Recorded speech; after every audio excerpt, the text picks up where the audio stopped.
O ambiente mudou, o ser humano mudou. As exigências para transporte, deslocamento, comunicação, divulgação, tudo se tornou ou mais fácil de um lado ou mais complexo de um outro. Mas nada disso tem envolvimento com as coisas do Criador. Nada disso tem envolvimento. Né, amada? Eu posso muito bem seguir o que o Salvador falou, independente de existir ou não existir essas coisas. Com certeza. O Salvador não atrelou nada do que ele pediu, do que ele mandou, à condição humana, contextualizada com economia, contextualizada com moda, contextualizada com tecnologia, nada disso. Nada disso. É o que eu falo sempre, amada. Irmão Carlos, espertinho, uma coisa é uma coisa, outra coisa é outra coisa, irmão Carlos. Não adianta tentar misturar. Vocês é que fazem essa mistureba, porque é na mistureba que o processo religioso se dá bem. Mas não é quando eu falo vocês, o senhor, exatamente, o senhor se dá é mal, gastando dinheiro com essa porcaria aí, seu irmão Carlos. Né? Dá bem aos pastores que já levaram muito dinheiro do senhor até hoje. Mas é problema seu, não é meu. Isso eu não estou aqui falando que, né, amada? É verdade. O senhor quer dar o dinheiro do senhor, dá para quem quiser, né, amada? Isso aí não tem nada com isso. Mas a verdade é que esses é que são esses caras. Então nós não estamos falando do irmão Carlos.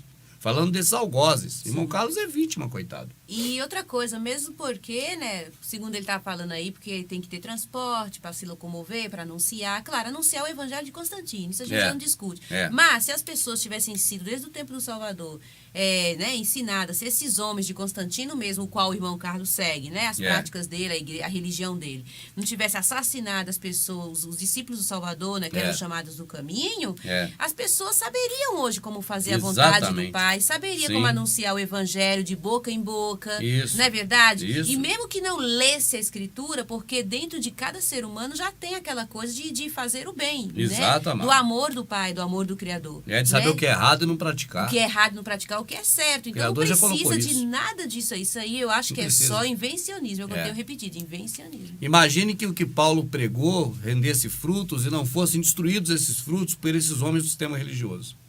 Que os frutos permanecessem. Sim. E que aqueles frutos gerassem mais frutos. A sociedade hoje seria outra. Saberia. Ninguém iria querer se dar bem em cima do próximo. Sim. Não ia querer prejudicar ninguém. Então a religião não faria falta hoje. Nenhuma. Né, Amada? Como não faz, porque ela não resolve esses problemas. Porque o que ela quer fazer, que é o que ele está dizendo aí, que tem que ter transporte para ir pregar, tem que ter obra missionária, é só simplesmente pegar as pessoas e enfiar dentro desses lugares. Nunca dizer o que é realmente o mandamento do Criador, o amor dele, o que ele veio ensinar de verdade. Nunca. A religião, ela é uma indústria farmacêutica criadora da doença. Sim.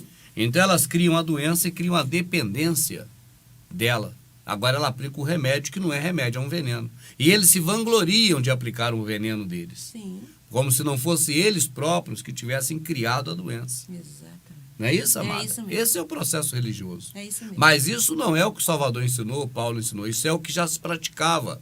Desde Nimrod, desde Semíramis, desde a Babilônia criacionista, desde a época primordial do ser humano na Terra. Exato. É essa a religião. Isso é o câncer. E foi contra este câncer que o Salvador veio contra, né? E foi morto por ela. E essa doença, como você tira ela da sua vida? Você passa a assumir verdadeiramente que você é o templo, Sim. a morada do Altíssimo. E você passa a assumir verdadeiramente que a graça do Salvador te basta. Ou seja, o feito que ele fez, entregando a vida dele por você, é o suficiente. Você não precisa mais fazer culto. Não precisa mais, nem nunca precisou antes. Nunca. Você não precisa retribuir nada. Você não tem como retribuir. Você não tem como completar o serviço dele. Você só vai viver a sua vida. Não vai prejudicar ninguém, não vai atrapalhar ninguém em nada. Vai ajudar todo mundo que você puder. Sim. Né? O quanto for, né? Se apresentar a você, né? for possível. Possível. Só isso, ser justo com as pessoas. Quando lê a sua graça, a graça do nosso Salvador nos basta, é para ler, entender isso e viver isso. Não é só para ficar sabendo, ler aquela passagem e vai lá fazer um monte de preceitos, né? Para ser salvo pelas obras que eles fazem nesses lugares. Imagina um filho para o seu pai ou para a sua mãe, ele na palavra dizer que está te obedecendo, mas na prática você sabe que ele não está te obedecendo. Você fala, ô meu filho, cadê lá o carrinho do bebê que caiu a roda lá, que você ficou de consertar? Já está com 15 anos, já consegue fazer isso. Aí ele vai falar para você, não, mamãe, eu já consertei a rodinha do carrinho do meu irmãozinho, tá lá consertado. Aí tua mãe vai lá ver, ele pegou a rodinha, colocou lá no lugar, mas não parafusou, não fez nada. Daqui a pouco caiu de novo. Então, quer dizer, isso aí é uma prática que agrada ou que desagrada? Na palavra, na hora que ele informou a mamãe ficou agradada. Por quê? Olha, consertou o carrinho. Mas na hora que ela for usar o carrinho, a prática é outra. É outra, totalmente. Está totalmente torto. Então, amada, o que importa para o Criador é a ação da pessoa, e não a palavra. Se eu digo que eu sou o templo, então eu tenho que viver isso. Eu não vou mais na igreja. Verdade. Lá não é o templo, aquilo é falso. Eu sou a verdadeira, aquilo é falso. Alguns chegam a admitir, a verdadeira igreja somos nós.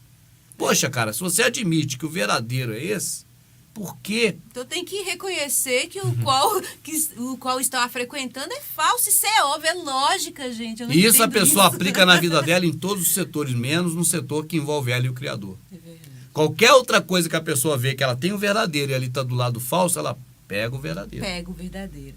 Mas agora, quanto à relação às coisas do Criador, ela prefere o falso. Ela fala, olha, eu sei que o verdadeiro é... Ó, o verdadeiro copo d'água que mata a sede é esse aqui. Mas eu vou naquele que está ali. Mas ela sabe que é esse aqui. Exato.